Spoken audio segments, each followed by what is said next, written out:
हमेशा आप सभी का अपने YouTube चैनल डेस्टिनी लर्नर्स में स्वागत और अभिनंदन करता हूं। दोस्तों आज मैं आप सभी के लिए ईवीएस के कुछ महत्वपूर्ण प्रश्न लेके आया हूं जो कि सीटेट एग्जाम के दृष्टि से दोस्तों महत्वपूर्ण है। आगामी दोस्तों जो भी आगे का शिफ्ट में दोस्तों जिनका पेपर है कल या परसों में दोस्तों, उनके लिए ये सीरीज जो है दोस्तों उनके लिए महत्वपूर्ण होने वाली है। ठीक है, चलिए दोस्तों स्टार्ट करते हैं आज की क्लास का पहला क्वेश्चन। दोस्तों पहला क्वेश्चन आपके सामने आ चुका है। देखिए क्या कर रहा है कि पर्यावरण अध्ययन की पाठ्य पुस्तक में पहेलियां शामिल करने का निम्नलिखित में से कौन सा उद्देश्य नहीं है? बच्चों में आलोचनात्मक चिंतन शक्ति विकसित करना, बच्चों में तर्क शक्ति का विकास करना, बच्चों के मस्तिष्क को भ्रमित, देखिए दोस्तों यहाँ पे लिखा है भ्रमित, ठीक है, भ्रमित करना और उन्हें इस भ्रम का आनंद उठाने देना, सृजनात्मक चिंतन की योग्यता और उत्सुकता का विकास करना। तो पर्यावरण अध्ययन में कि पाठ्य पुस्तक में पहेलियां शामिल करने का उद्देश्य क्या नहीं है? ठीक है, इसमें उद्देश्य यही नहीं है कि बच्चों के मस्तिष्क को भ्रमित करना और उन्हें इस भ्रम का आनंद उठाने देना। इस क्वेश्चन का राइट जवाब दोस्तों ऑप्शन नंबर 3 है।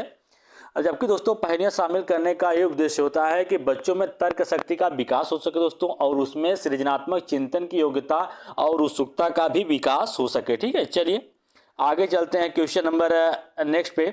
क्वेश्चन नंबर नेक्स्ट दोस्तों करा है कि ईवीएस की एकीकृत प्रकृति सहायक है शिक्षार्थी केंद्रित उपागम का पालन करने और संकल्पनाओं की अधिक संख्या का परिचय देने में, दी गई सूचनाओं और ब्यौरों में सीखने से, पाठ चर्चा के भार को कम करने और विशिष्ट प्रकरणों को पेश करने में, पाठ को पाठ चर्चा की भार को कम करने और शिक्षार्थियों को सार्थकतापूर्ण सीखने में।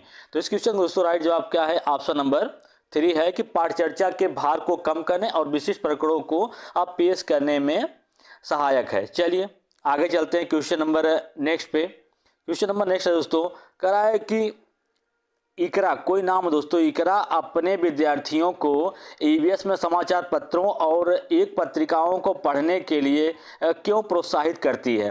ये शिक्षार्थियों को स्वतंत्र बनाने में सहायता करती है, ये शिक्षार्थियों को प्रतिस्पर्धी बनाते हैं, ये मनोरंजक संसाधन उपलब्ध कराते हैं, ये शिक्षार्थियों को उनके अपने संसार से जोड़ने में सहायक होते हैं।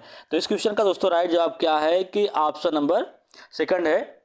चलिए आगे चलते हैं क्वेश्चन नंबर नेक्स्ट पे। क्वेश्चन नंबर नेक्स्ट है दोस्तों पूछ रहा है कि आज हम मिर्ची के बिना भोजन की कल्पना भी नहीं कर सकते हैं, इसे व्यापारी हमारे देश में कहाँ से लाए थे? ठीक है, दक्षिणी अमेरिका से, अफगानिस्तान से, इंग्लैंड से या दक्षिण अफ्रीका से। तो मिर्ची दोस्तों कहाँ से आया है? तो बता दें दोस्तों इस क्वेश्चन का जो राइट जवाब है दक्षिण अमेरिका से। ठीक है, कहाँ से आया है? दक्षिण अमेरिका से मिर्ची आया है। चलिए आगे चलते हैं क्वेश्चन नंबर नेक्स्ट पे। सभी क्वेश्चन दोस्तों आपके परीक्षा की दृष्टि से महत्वपूर्ण है। करा कि निम्नलिखित में से पक्षियों का वह समूह चुनिए जिसका प्रत्येक सदस्य हमारी तुलना में 4 गुना अधिक दूरी की वस्तुओं को स्पष्ट देख सकता है। ऑप्शन 1 है कौवा, चील, बुलबुल। ऑप्शन 2 है पाख्ता, कौवा, मोर। ऑप्शन 3 है बाज, चील और गिद्ध। ऑप्शन 4 है बाज, कबूतर और तोता। तो हमारी तुलना में 4 गुना अधिक दूरी तक देखने वाली कौन से पक्षी हैं? बाज, चील और गिद्ध है। ठीक है, इस क्वेश्चन का राइट जवाब क्या है? ऑप्शन नंबर 3 है। चलिए आगे चलते हैं क्वेश्चन नंबर नेक्स्ट पे। क्वेश्चन नंबर नेक्स्ट दोस्तों करा है कि नीचे दिए गए एक राज्य के ग्रामीण लोग अपने ढालू छत वाले लकड़ी के मकान मजबूत बांस के खंभों पर जो कि धरती से 3 से 3.5 मीटर की ऊंचाई पर बनाते हैं। दोस्तों एक घर की विशेषता दी गई है और पूछ रहा है कि यह कहाँ के लोग ऐसे घर बनाते हैं। ठीक है, असम के, राजस्थान, उड़ीसा या लद्दाख। तो ऐसे घर दोस्तों कहाँ पे लोग बनाते हैं? असम में। दोस्तों बहुत मोस्ट इंपॉर्टेंट क्वेश्चन है ये क्वेश्चन दोस्तों आपके सीटेट एग्जाम में लगभग दोस्तों पूछा गया है, आगे पूछे जाने की इसकी उम्मीद है। ठीक है, चलिए आगे चलते हैं क्वेश्चन नंबर नेक्स्ट पे। क्वेश्चन नंबर नेक्स्ट है कह रहा है कि भारत के मानचित्र में दिल्ली की स्थिति के सापेक्ष गांधीनगर और पटना के दिशाएं क्रमशः क्या हैं? तो इस क्वेश्चन दोस्तों राइट जवाब होगा कि मतलब हमारे मानचित्र दिल्ली के सापेक्ष गांधीनगर की जो स्थिति है वो कहाँ है? दक्षिण पश्चिम में है, और पटना की दिशाएं किधर है? दक्षिण पूर्व में है। ठीक है, तो इस क्वेश्चन का राइट जवाब क्या है? ऑप्शन नंबर 4 है। चलिए आगे चलते हैं क्वेश्चन नंबर नेक्स्ट पे दोस्तों। क्वेश्चन नंबर नेक्स्ट है कि पोचमपल्ली भारत के दक्षिण राज्य का एक कस्बा है जो सुंदरता से डिजाइन की गई चमकदार रंगों की पोचमपल्ली साड़ियाँ और विशेष प्रकार की बुनाई, जिसे पोचमपल्ली भी ही कहते हैं, ठीक है, के लिए प्रसिद्ध है। यह कस्बा अब किस राज्य का भाग है? ठीक है, किस राज्य का भाग है कस्बा? तो तेलंगाना राज्य का, ठीक है। तो इस क्वेश्चन का राइट जवाब क्या है? ऑप्शन नंबर फर्स्ट है। चलिए आगे चलते हैं क्वेश्चन नंबर नेक्स्ट पे।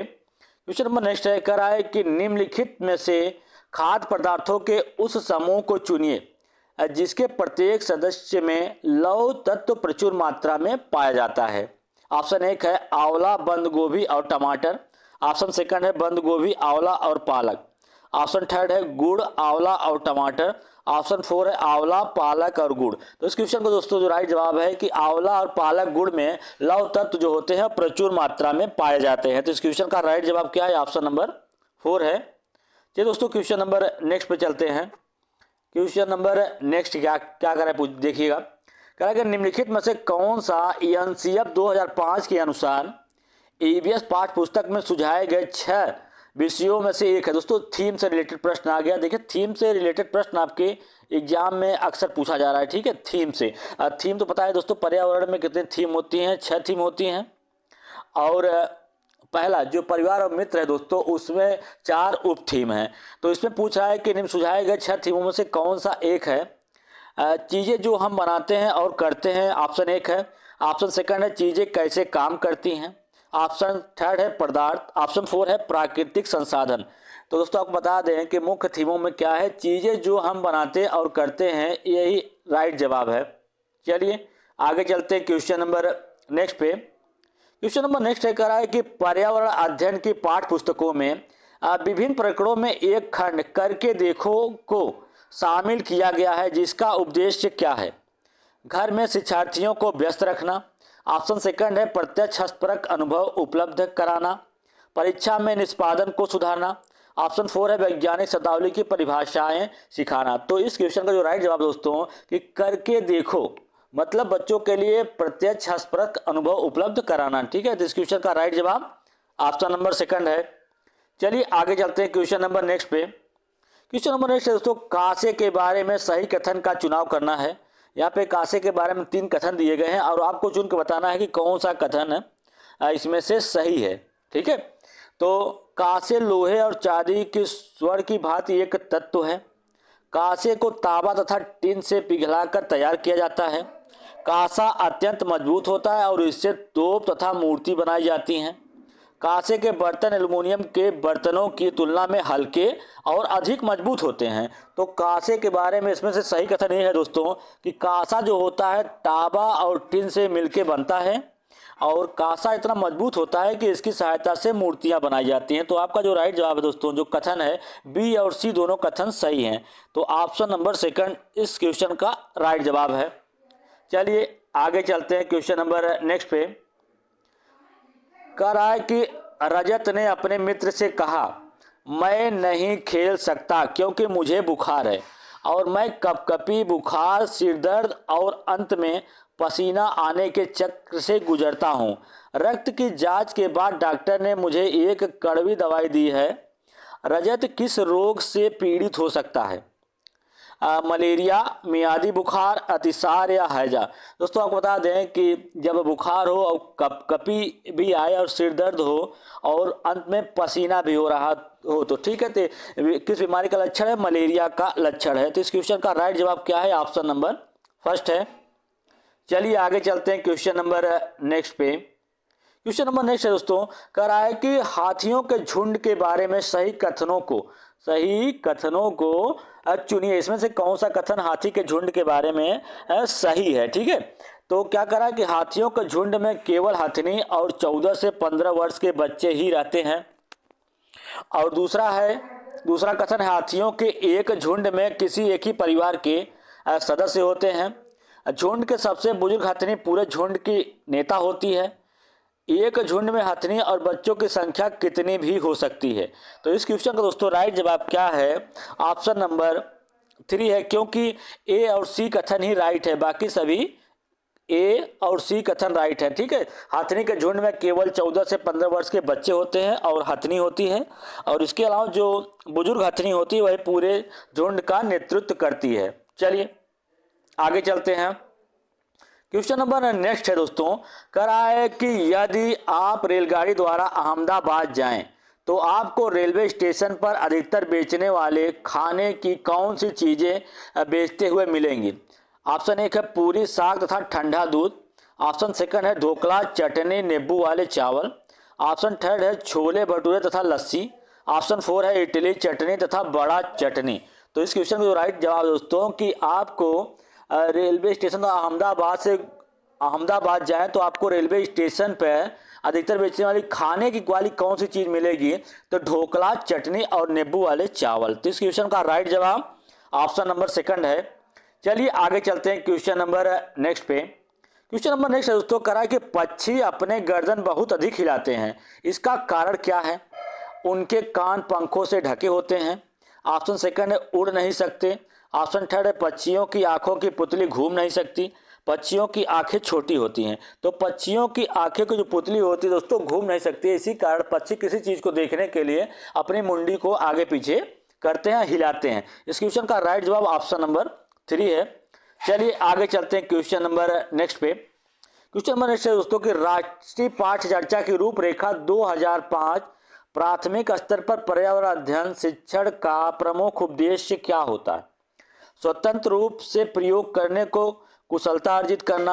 ऑप्शन सेकंड है विषय की आधारभूत संकल्पनाओं की आधारभूत समझ का विकास करना।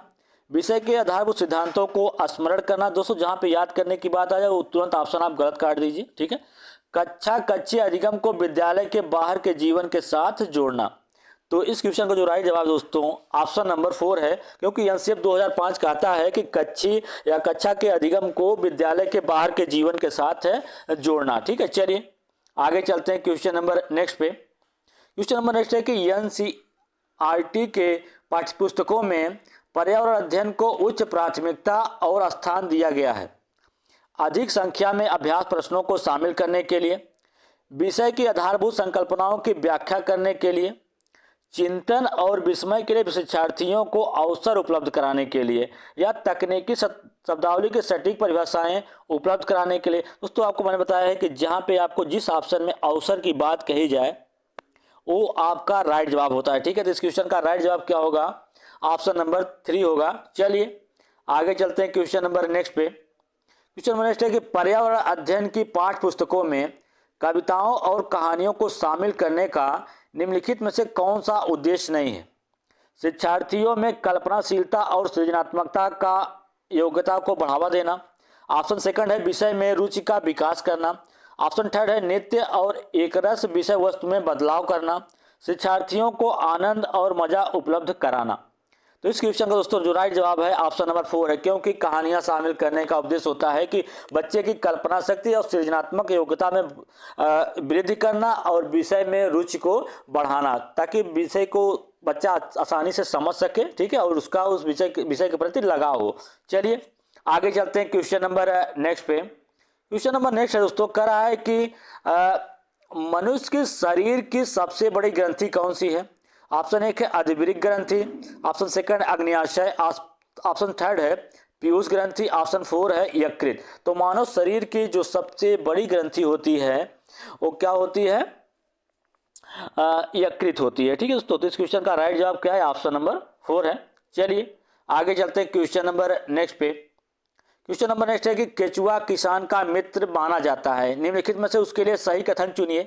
केचुआ मृत पत्तियों और पौधों को खाते हैं और उनकी पातन मिट्टी को उर्वरा बनाती है। केचुए खरपतवार खाते हैं और मुख्य फसल को बचाते हैं। केचुआ नीचे खुदाई कर मिट्टी को नरम करते हैं। केचुआ खुदाई हवा और पानी मिट्टी में आसानी से पहुंचाते हैं। ठीक है दोस्तों, तो इस क्वेश्चन का जो राइट जवाब है आपको बता दें कि ऑप्शन नंबर 1, 4। ठीक है दोस्तों, 1 और 4 जो है इसका राइट जवाब है कि केचुआ मृत पत्तियों और पौधों खाते हैं और उसकी पातन मिट्टी को उर्वरा बनाती है, और केचुए नीचे की खुदाई कर मिट्टी को नरम बनाते हैं, जिससे हवा नमी आसानी से मिट्टी के अंदर तक पहुंच जाता है। चलिए आगे चलते हैं क्वेश्चन नंबर नेक्स्ट पे। क्वेश्चन नंबर नेक्स्ट है दोस्तों कि वन्य जीव सुरक्षा अधिनियम पारित किया गया था। वन्य जीव सुरक्षा अधिनियम कब पारित किया गया था? ऑप्शन एक है 1962, 1960, 1975, 1972। तो वन्य जीव सुरक्षा अधिनियम कब पारित किया गया था? आपको बता दें दोस्तों कि ठीक है, चलिए आगे चलते हैं क्वेश्चन नंबर नेक्स्ट पे। क्वेश्चन नंबर नेक्स्ट है, कराए के ट्रिप्सिन एंजाइम किस क्रिया में सहायक होती है? न्यूक्लिक अम्ल के पाचन में, प्रोटीन के पाचन में, कार्बोहाइड्रेट के पाचन में या वसा के पाचन में? तो ट्रिप्सिन जो एंजाइम होता है दोस्तों वो किसके पाचन में सहायक होता है? प्रोटीन के पाचन में सहायक एंजाइम होता है। चलिए आगे चलते हैं क्वेश्चन नंबर नेक्स्ट पे। क्वेश्चन नंबर नेक्स्ट है, कराए कि समता के अधिकार का उल्लेख संविधान के किस अनुच्छेद में मिलता है? अनुच्छेद 23 से 24, अनुच्छेद 14 से 18, अनुच्छेद 25 से 28 या अनुच्छेद 19 से 22? तो समता के अधिकार का उल्लेख अनुच्छेद 14 से 18 के बीच में मिलता है। ठीक है, चलिए आगे चलते हैं क्वेश्चन नंबर नेक्स्ट पे। क्वेश्चन नंबर नेक्स्ट है, कराए के नीचे दिए गए कौन सा एक समूह जड़ों का है? ऑप्शन एक है चुकंदर आलू अदरक, ऑप्शन सेकंड है गाजर हल्दी अदरक, ऑप्शन थर्ड है शक्करकंदी मूली हल्दी, ऑप्शन फोर है गाजर चुकंदर और मूली। कराए के निम्नलिखित कौन सा समूह जो है जो जड़ों का है? तो इस क्वेश्चन का राइट जवाब दोस्तों ऑप्शन नंबर फोर है, गाजर चुकंदर और मूली सभी क्या है? जड़ों के समूह हैं। चलिए आगे चलते हैं क्वेश्चन नंबर नेक्स्ट पे। कराए कि रेगिस्तान ओके एक पेड़ है जो पाया जाता है आबू धाबी में, ऑस्ट्रेलिया में, राजस्थान के रेगिस्तानों में या संयुक्त अरब अमीरात के रेगिस्तानों में? तो आपको बता दें कि रेगिस्तान ओके जो वृक्ष है कहाँ पाया जाता है? ऑस्ट्रेलिया में पाया जाता है दोस्तों, ऑस्ट्रेलिया के रेगिस्तानों में। ठीक है, चलिए आगे चलते हैं क्वेश्चन नंबर नेक्स्ट है। देखिएगा क्या कर रहा है कि नेपेंथीस वह पौधा जो शिकार करता है के विषय में नीचे दिए गए कथनों पर विचार कीजिए, कौन सा कथन इसके बारे में सही है? ठीक है, ऑप्शन दिया, कथन एक दिया गया है, यह पौधा ऑस्ट्रेलिया, इंडोनेशिया और भारत के मेघालय में पाया जाता है। इसका आकार घड़े जैसा होता है और इसका मुंह एक पत्ती से ढका होता है। यह केवल छोटे कीड़े मकोड़ों को फंसाकर उनका शिकार करता है। नहीं, ये कीड़े मकोड़ों को तो फंसाता है, इसके साथ साथ मेढक और चूहों को भी फंसाकर खाता है। ठीक है, यह छोटे कीड़े मकोड़ों को खींचने के लिए मोहक आवाज निकालता है। जी नहीं दोस्तों, मोहक आवाज नहीं बल्कि एक विशेष प्रकार की गंध निकालता है। उसकी महक से कीड़े मकोड़े या छोटे जीव जो होते हैं उसकी तरफ आकर्षित होते हैं और उनका शिकार कर लेता है। तो इसका जो राइट जवाब है कथन ए और कथन बी जो है वो राइट है। तो इस हिसाब से इस क्वेश्चन का राइट जवाब क्या है? ऑप्शन नंबर फर्स्ट है। चलिए आगे चलते हैं क्वेश्चन नंबर नेक्स्ट पे। क्वेश्चन नंबर नेक्स्ट है दोस्तों, कराए कि रोहन के विद्यालय में एक विज्ञान प्रदर्शनी का आयोजन किया गया था। इसका आयोजन एक उपदेश के साथ किया गया था। आपके विचार से कौन सा उपदेश सर्वाधिक उपयुक्त है? ऑप्शन एक है विद्यालय का नाम प्रसिद्ध करना, अभिभावक को संतुष्ट करना, विभिन्न व्यवसायों के लिए विद्यार्थियों को प्रशिक्षित करना, शिक्षार्थियों के लिए सृजनात्मक माध्यम उपलब्ध कराना। जी हाँ दोस्तों, इस क्वेश्चन का राइट जवाब क्या होगा? ऑप्शन नंबर फोर होगा कि आयोजन करने से प्रदर्शनियों का या विद्यालय में एक प्रदर्शनी का आयोजन करने से इसमें क्या होगा कि शिक्षार्थियों के लिए सृजनात्मक मतलब सृजनात्मकता का विकास होगा। ठीक है, चलिए आगे चलते हैं क्वेश्चन नंबर नेक्स्ट पे। क्वेश्चन नंबर नेक्स्ट है दोस्तों, कराए कि कक्षा में एक प्रभावी शिक्षण अधिगम प्रक्रिया होती है जब शिक्षक बच्चों के ज्ञान को पढ़ाई जाने वाली नई संकल्पना के साथ जोड़ने में सहायक करता है। इसके पार्श्व में निहित उपदेश है को बढ़ावा देना, शिक्षार्थी स्वायत्तता, पुनर्बलन, ज्ञान का सहसंबंध और हस्तांतरण या व्यक्तिगत भिन्नताओं। तो इस क्वेश्चन का राइट जवाब दोस्तों क्या है? ऑप्शन नंबर थर्ड है।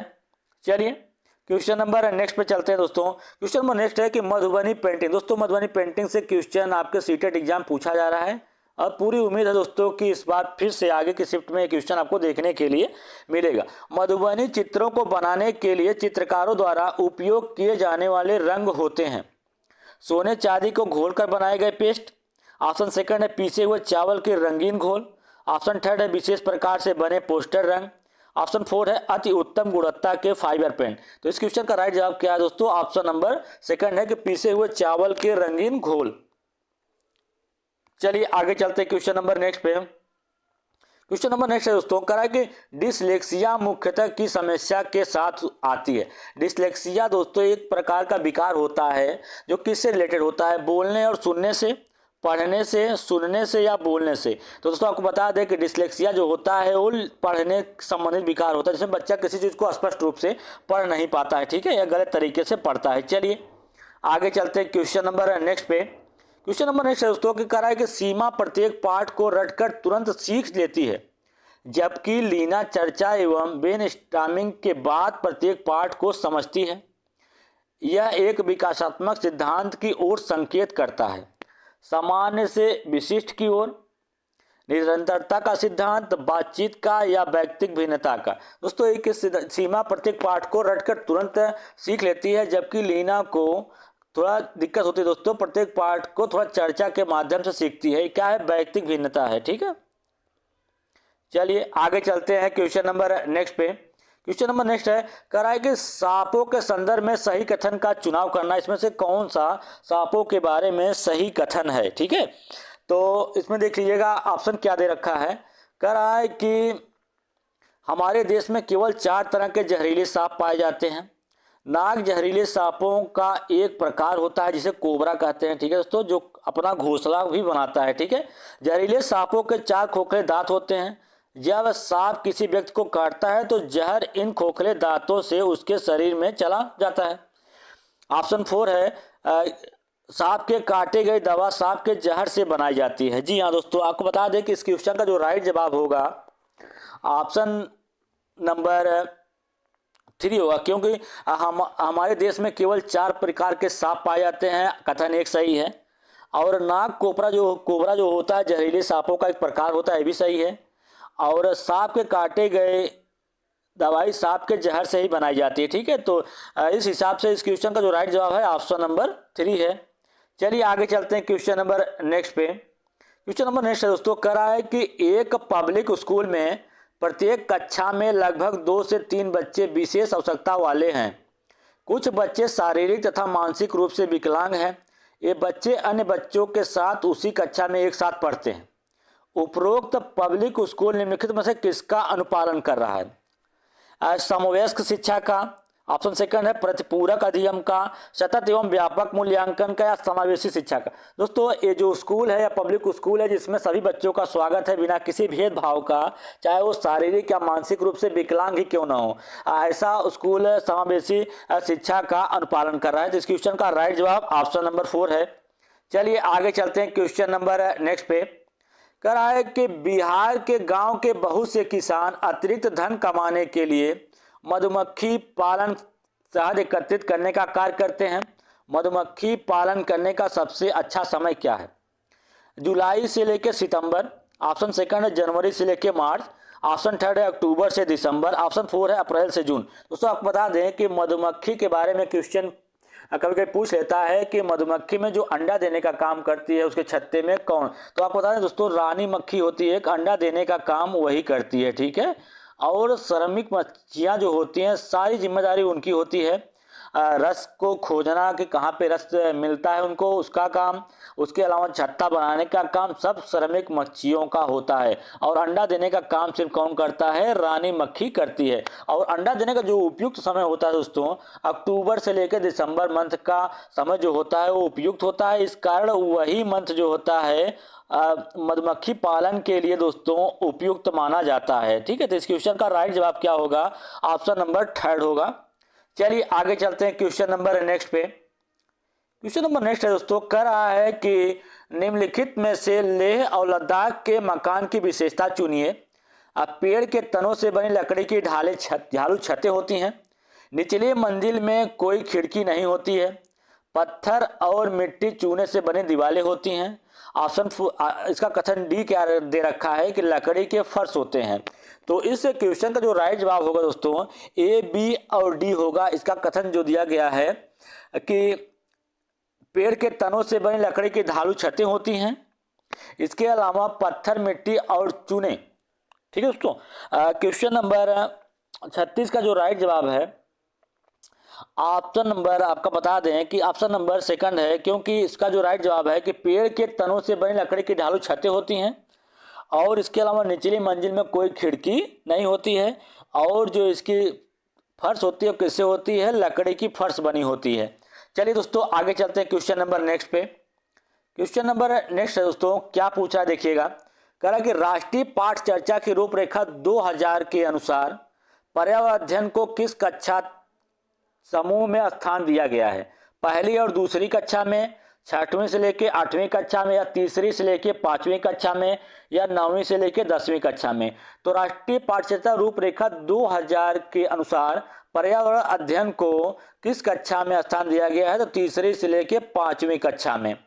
चलिए आगे चलते हैं दोस्तों क्वेश्चन नंबर नेक्स्ट पे। क्वेश्चन नंबर नेक्स्ट है, कह रहा है कि चिराओ नृत्य कहाँ के लोगों का है, झारखंड, मिजोरम, मेघालय या मणिपुर। तो चिराओ नृत्य जो है दोस्तों कहाँ के लोगों का है, मिजोरम के लोगों का है। ठीक है, तो इस क्वेश्चन का राइट जवाब क्या है, ऑप्शन नंबर सेकंड है। चलिए आगे चलते हैं क्वेश्चन नंबर नेक्स्ट पे। क्वेश्चन नंबर नेक्स्ट है दोस्तों, कह रहा है कि एनसीएफ 2005 के अनुसार निम्नलिखित में से क्या प्राथमिक स्तर पर पर्यावरण अध्ययन के शिक्षण का उद्देश्य नहीं होना चाहिए। इसमें से कौन सा पर्यावरण शिक्षण का उद्देश्य नहीं होना चाहिए दोस्तों। तो आपको बता दें कि इस क्वेश्चन का जो राइट जवाब होगा ऑप्शन नंबर 4 होगा, क्योंकि पर्यावरण समझकर बच्चों में सटीक संख्यात्मक कौशलों का विकास करना। ठीक है, तो इस क्वेश्चन का राइट जवाब क्या है, ऑप्शन नंबर 4 है। चलिए आगे चलते हैं क्वेश्चन नंबर नेक्स्ट पे। क्वेश्चन नंबर नेक्स्ट है, कह रहा है कि भारत में ठंडे रेगिस्तान मानसून से प्रभावित क्यों नहीं होते। ठंडे रेगिस्तान बहुत ऊंचाई पर होते हैं। ठंडे रेगिस्तानों में गर्म गर्मियां और बेहद ठंडी सर्दियां होती हैं। ठंडे रेगिस्तान हिमालय के वृक्ष छाया में होते हैं। ठीक है दोस्तों, भारत में ठंडे रेगिस्तान मानसून से इसलिए नहीं प्रभावित होते क्योंकि ठंडी रेगिस्तान जो होते हैं वो हिमालय के वृष्टि छाया में होते हैं। इस कारण से इस क्वेश्चन का राइट जवाब ऑप्शन नंबर 3 है। चलिए आगे चलते हैं क्वेश्चन नंबर नेक्स्ट पे। क्वेश्चन नंबर नेक्स्ट है दोस्तों कि भारत जल सप्ताह 2019 कब मनाया गया था। 15 जनवरी से 21 जनवरी, 22 मार्च से 26 मार्च, या 2 अक्टूबर से 8 अक्टूबर, या 24 सितंबर से 28 सितंबर तक। तो भारत जल सप्ताह 2019 कब मनाया गया था दोस्तों, 24 सितंबर से लेकर 28 सितंबर तक मनाया गया था। चलिए आगे चलते हैं क्वेश्चन नंबर नेक्स्ट पे। क्वेश्चन नंबर नेक्स्ट है, कह रहा है कि जो शाकाहारी जंतु भोजन के लिए हरे पेड़ पौधों पर निर्भर होते हैं उन्हें क्या कहते हैं। प्रथम चरण का उपभोक्ता, तृतीय चरण का उपभोक्ता, द्वितीय चरण का उपभोक्ता, या उपभोक्ता कहता है। तो जो शाकाहारी जंतु भोजन के लिए हरे पेड़ पौधों पर निर्भर होते हैं उन्हें प्रथम चरण का उपभोक्ता कहा जाता है। चलिए दोस्तों आगे चलते हैं क्वेश्चन नंबर नेक्स्ट पे। क्वेश्चन नंबर नेक्स्ट है कि पर्यावरण अध्ययन के शिक्षण हेतु निम्नलिखित में से कौन सा उपदेश आवश्यक नहीं है। ऑप्शन 1 है कि भौतिक और सामाजिक पर्यावरण के प्रति संवेदनशीलता विकसित करना, विज्ञान के आधारभूत प्रत्ययों और सिद्धांतों को रटकर याद करना। दोस्तों रटना अगर कहीं बात आ जाए रटकर तो आपका ऑप्शन तुरंत गलत हो जाएगा। तो इसमें यही पूछ रहा है कि कौन सा उपदेश नहीं है, तो इस क्वेश्चन का राइट जवाब ऑप्शन नंबर 2 हो जाएगा। चलिए आगे चलते हैं क्वेश्चन नंबर नेक्स्ट पे। कह रहा है कि भूमंडलीय तापन का कारण क्या है। हिमनदों में वृद्धि, कार्बन डाइऑक्साइड में वृद्धि, कार्बन डाइऑक्साइड में कमी, वनों में वृद्धि। तो भूमंडलीय तापन का कारण दोस्तों क्या है, कार्बन डाइऑक्साइड में वृद्धि है। चलिए आगे चलते हैं क्वेश्चन नंबर नेक्स्ट पे। क्वेश्चन नंबर नेक्स्ट दोस्तों क्या कह रहा है देखिएगा। कह रहा है कि राकेश कक्षा 5 पर्यावरण विज्ञान शिक्षक द्वारा दिए गए कार्य को समय से प्रस्तुत नहीं करता, अतः सबसे उपयुक्त सुधारात्मक उपाय हो सकता है प्रधानाचार्य की जानकारी में लाना, खेल को कक्षा में जाने पर प्रतिबंध लगाना, उसकी अनियमितताओं के कारण को जानकर उसे सही मार्गदर्शक देना, उसकी अनियमितताओं की लिखित जानकारी माता पिता को देना। तो राकेश कक्षा 5 के पर्यावरण विज्ञान शिक्षक के द्वारा दिए गए कार्य को समय से प्रस्तुत नहीं करता है, इसके लिए क्या करना चाहिए, क्या सबसे सुधारात्मक उपाय हो सकता है कि उसकी अनियमितताओं के कारण को जानना और उसे उसके लिए सही मार्गदर्शक देना। ठीक है, ताकि वो आगे से ऐसी गलती न करे। चलिए आगे चलते हैं क्वेश्चन नंबर नेक्स्ट पे। क्वेश्चन नंबर नेक्स्ट है दोस्तों, कह रहा है कि विश्व पर्यावरण दिवस 2018 की थीम थी प्राकृतिक से लोगों को जोड़ना, अपनी आवाज उठाइए समुद्र तल से नहीं, प्लास्टिक प्रदूषण को पराजित करना, सावधानी पूर्वक उपभोग करना। तो पर्यावरण प्रदूषण 2018 की थीम क्या है दोस्तों? प्लास्टिक प्रदूषण को समाप्त करना। और विश्व पर्यावरण दिवस दोस्तों कब मनाया जाता है? पर्यावरण दिवस आपका 5 जून को मनाया जाता है। ठीक है दोस्तों, चलिए आगे चलते हैं क्वेश्चन नंबर नेक्स्ट पे। क्वेश्चन नंबर नेक्स्ट है, देखिए क्या कर रहा है ये क्वेश्चन। कह रहा है कि प्रत्येक वर्ष पृथ्वी दिवस कब मनाया जाता है? 5 जून को, 22 अप्रैल को, 23 नवंबर को या 26 जनवरी को? तो प्रत्येक वर्ष पृथ्वी दिवस कब मनाया जाता है? 22 अप्रैल को मनाया जाता है। और पर्यावरण दिवस कब मनाया जाता है? 5 जून को मनाया जाता है। चलिए आगे चलते हैं क्वेश्चन नंबर नेक्स्ट पे। क्वेश्चन नंबर नेक्स्ट है दोस्तों कि ओजोन के संबंध में सही कथन का चयन कीजिए। हमारे वायुमंडल में ओजोन का प्रतिशत 7.8 है प्रतिशत है। सौरमंडल में उपस्थित ओजोन उत्तम ओजोन है। ओजोन पराबैंगनी किरणों को अवशोषित कर लेता है और ऑक्सीजन को निर्मित करता है। ओजोन समताप मंडल में क्लोरोफ्लोरोकार्बन की मात्रा में वृद्धि करता है। तो सबसे पहले दोस्तों आपको बता दें कि ओजोन दिवस कब मनाया जाता है? 16 सितंबर को ओजोन दिवस के रूप में मनाया जाता है। ठीक है, और इसमें से पूछ रहा है कि ओजोन को संबंध में सही कथन क्या है? तो ओजोन क्या करता है? पराबैंगनी किरणों को अवशोषित कर लेता है और उसके बदले में ऑक्सीजन को निर्मित करता है। चलिए आगे चलते हैं क्वेश्चन नंबर नेक्स्ट पे। क्वेश्चन नंबर नेक्स्ट दोस्तों कह रहा है कि नारियल डली हुई किसी भी करी के साथ उबला हुआ टैपिकोआ निम्नलिखित में से किस क्षेत्र का प्रिय भोजन है? तमिलनाडु का, पश्चिम बंगाल का, केरल का या बिहार का? दोस्तों टैपिकोआ जो है कहाँ का प्रसिद्ध है या भोजन है, सबसे लोकप्रिय भोजन है? तो आपको बता दें कि यह सबसे प्रिय भोजन केरल का है। ठीक है, तो इस क्वेश्चन का राइट जवाब क्या दोस्तों? ऑप्शन नंबर 3 है। चलिए आगे चलते हैं क्वेश्चन नंबर नेक्स्ट पे।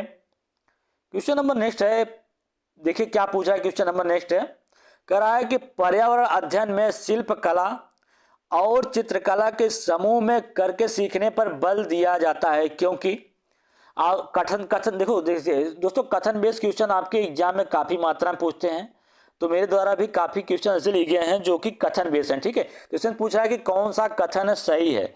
कि कथन ये दे रखा है कि कक्षा को अनुशासनहीनता को रोकने के लिए समूह में सीखना शिक्षकों के लिए आसान और बहुत प्रभावशाली युक्ति है।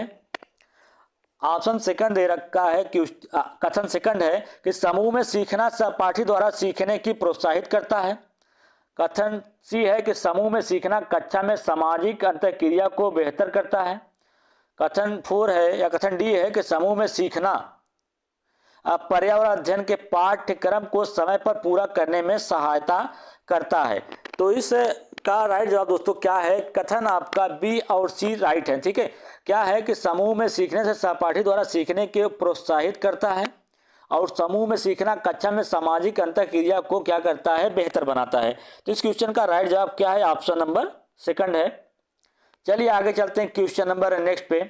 क्वेश्चन नंबर नेक्स्ट है दोस्तों, कह रहा है कि पर्यावरण अध्ययन के संदर्भ में बोझ के बिना शिक्षा या बोझ के बिना सीखना क्या बताता है? ईवीएस पाठ्यक्रम को आधा कम करने की जरूरत है, स्कूल बैग का कम वजन, ईवीएस पाठ्य पुस्तकों में अध्यायों की कम संख्या या अबोध का भार कम करने की जरूरत है। तो इस क्वेश्चन में दोस्तों जो राइट जवाब है आपका ऑप्शन नंबर सेकंड सही है कि स्कूल के बैग का वजन जो है उसको कम करना। चलिए आगे चलते हैं क्वेश्चन नंबर नेक्स्ट पे। क्वेश्चन नंबर नेक्स्ट है दोस्तों कि बाला का पूरा रूप क्या है? बाला का पूरा रूप है दोस्तों क्या है? वो पूछ रहा है इसमें से। तो ब्रेल सहायक प्राप्त अधिगम आकलन, मस्तिष्क सहायक प्राप्त अधिगम असाइनमेंट, अधिगम सहायक के रूप में ब्रेल, अधिगम सहायक के रूप में विल्डिंग। तो इस क्वेश्चन का जो राइट जवाब दोस्तों ऑप्शन नंबर 4 है। चलिए आगे चलते हैं क्वेश्चन नंबर नेक्स्ट पे। क्वेश्चन नंबर नेक्स्ट है, कह रहा है कि महिलाएं पुरुषों की तुलना में कमजोर हैं, यह क्या है? एक प्रकार का अंधविश्वास है या मिथक है या वैज्ञानिक तथ्य है या रूढ़बद्धता धारणा है? तो दोस्तों महिलाएं पुरुषों की तुलना में कमजोर हैं, यह क्या है? एक रूढ़बद्धता धारणा है। ठीक है, चलिए आगे चलते हैं क्वेश्चन नंबर नेक्स्ट पे। क्वेश्चन नंबर नेक्स्ट है, कह रहा है कि नीचे दिए गए पक्षियों की कौन सी प्रजाति झटके से अपनी गर्दन आगे पीछे करती है? उल्लू, कौआ, बसंत गौरी या मैना। दोस्तों आपको बता दें कि नीचे दिए गए पक्षियों कौन सी प्रजाति झटके से अपनी गर्दन आगे पीछे करती है, तो मैना। इस क्वेश्चन का राइट जवाब ऑप्शन नंबर 4 है। लेकिन दोस्तों आपको बता दें कौवा जो होता है अपना घोंसला जो होता है पेड़ के सबसे ऊंची डाल पर अपना घोंसला बनाता है, और कोयल जो होती है अपना जो अंडा होता है दोस्तों वो कौवे के घोंसले में ही जाके अपना अंडा देती है। और जो उल्लू होता है दोस्तों उसका जो आंख होती है दोस्तों मनुष्य की तरह होती है। ठीक है, चलिए आगे चलते हैं क्वेश्चन नंबर नेक्स्ट पे। क्वेश्चन नंबर नेक्स्ट है कि घरों के नीचे दिए गए ब्यूरों पर विचार कीजिए।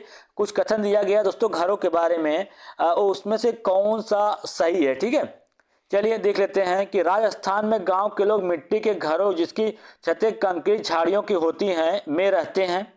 ठीक है, और मनाली में घर बांसों के खंभों पर बनाए जाते हैं, बिल्कुल गलत। लेह में पत्थर के 2 मंजिले घर बनाए जाते हैं, नीचे की मंजिलों पर जरूरत का सामान और जानवरों को रखते हैं। तो इस क्वेश्चन का जो राइट जवाब है दोस्तों बता दें आपका ऑप्शन नंबर 2 है। चलिए आगे चलते हैं क्वेश्चन नंबर नेक्स्ट पे। क्वेश्चन नंबर नेक्स्ट है दोस्तों, कह रहा है कि हाथियों के विषय में नीचे दिए गए कथनों पर विचार कीजिए। हाथी बहुत कम आराम करते हैं, एक दिन में केवल 2 से 4 घंटे ही सोते हैं। एक बड़ा हाथी एक दिन में 200 किलोग्राम से अधिक पत्तियां झाड़ियां खा जाता है। इन्हें पानी और कीचड़ में खेलना भाता है, इसके शरीर को ठंडक मिलती है। किसी हाथियों के झुंड में सबसे बुजुर्ग हथनी सभी झुंड का फैसला लेती है। दोस्तों आपको बता दें कि एक बड़ा हाथी जो होता है एक दिन में 100 किलो से ज़्यादा पत्तियां खा सकता है, उससे ज़्यादा नहीं। ये ऑप्शन आपका गलत हो गया एक कथन। ठीक है, जबकि कथन इसका जो राइट कथन होगा आपको बता दें कि एक हाथी जो होता है बहुत कम आराम करता है, कथन एक सही है। इसे पानी और कीचड़ में खेलना पसंद है, ये भी सही है। हाथियों के झुंड का नेतृत्व सबसे बुजुर्ग हथनी करती है। तो इस हिसाब से आपको बता दें कि कथन 1, 3, 4 तीनों सही हैं।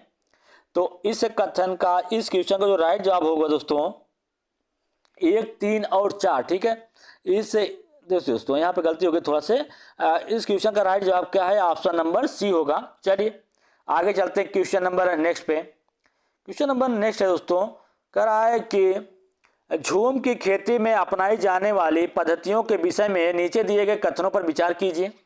एक फसल काटने के बाद जमीन को कुछ साल तक ऐसे छोड़ दिया जाता है। ठीक है, इसके बाद इस जगह जो बांस या खरपतवार उग जाते हैं उसे उखाड़कर जला देते हैं। खरपतवारों को आदि को जलाने पर प्राप्त राख को खाद की तरह उपयोग में लाते हैं। जब इस जमीन में खेती की जाती है तो बीज छिड़कने से पहले इसे गहरा जोता जाता है। तो इस क्वेश्चन का दोस्तों जो राइट जवाब होगा ऑप्शन नंबर 2 होगा, केवल 1। ठीक है दोस्तों, चलिए आगे चलते हैं क्वेश्चन नंबर नेक्स्ट पे। क्वेश्चन नंबर नेक्स्ट है दोस्तों, क्या पूछा देखिएगा, कह रहा है कि निम्नलिखित में से उस त्योहारों के समूह को चुनिए जो पूर्णिमा को मनाया जाता है। होली, रक्षाबंधन, गुरु नानक जयंती जो होती है दोस्तों ये पूर्णिमा को मनाया जाता है। चलिए आगे चलते हैं क्वेश्चन नंबर नेक्स्ट पे। क्वेश्चन नंबर नेक्स्ट है, कह रहा है कि निम्नलिखित राज्यों के समूह में से किस एक समूह जो है जो समुद्र तट अरब सागर के किनारे। दोस्तों बहुत अच्छा क्वेश्चन है, सीटेट एग्जाम दोस्तों पूछा भी गया है, आगे भी पूछे जाने की उम्मीद है। कह रहा है कि निम्नलिखित राज्यों के समूहों में किस समूह जो समुद्र अरब सागर के तट पर स्थित हैं। तो कर्नाटक, केरल और गुजरात जो है दोस्तों ये अरब सागर के तट पर स्थित हैं। तो क्वेश्चन का राइट जवाब ऑप्शन नंबर 2 है। चलिए आगे चलते हैं क्वेश्चन नंबर नेक्स्ट पे। क्वेश्चन नंबर नेक्स्ट दोस्तों कह रहा है कि नीचे दिए गए शहरों में से किस एक में रेत के पहाड़ जिन्हें रेत के टीले कहा जाता है पाए जाते हैं। चिंपू में, अबू धाबी में, या काबुल या बर्लिन में। तो कहाँ पाए जाते हैं, अबू धाबी में। तो इस क्वेश्चन का राइट जवाब ऑप्शन नंबर 2 है। चलिए क्वेश्चन नंबर नेक्स्ट पे चलते हैं दोस्तों। क्वेश्चन नंबर नेक्स्ट है, क्या करें देखिए, दुर्गा एक गांव में रहती है और लकड़ी या गोबर के उपले ईंधन का इस्तेमाल करते हुए चूल्हे पर खाना पकाती है। पिछले 3 महीनों से उसे तेज खांसी आ रही है, इसका कारण हो सकता है ईंधन के जलने से उत्पादित कार्बन मोनोऑक्साइड उसकी श्वास नली में जमा हो गई है। जलते हुए ईंधन से उत्पादित काला धुआं जो उसकी श्वास नली में जमा हो गया। ऑप्शन 3 है जलते हुए धुएं से उसे एलर्जी हो गई है। या ऑप्शन 4 है कि उसकी झोपड़ी के अंदर और बाहर प्रदूषण तथा वृद्धावस्था। तो इस क्वेश्चन दोस्तों राइट जवाब क्या है, ऑप्शन नंबर 1 है कि ईंधन के जलने से उत्पादित कार्बन मोनोऑक्साइड जो उसकी श्वास नली में जमा हो गया जिसके कारण उसे 3 महीनों से तेज खांसी आ रही है। ठीक है दोस्तों, आज के लिए इतना ही। अगर आपको मेरा वीडियो अच्छा लगे तो लाइक, शेयर और सब्सक्राइब जरूर करिए दोस्तों। इसी तरीके से अन्य वीडियो के साथ मैं फिर मिलूंगा, तब तक के लिए धन्यवाद।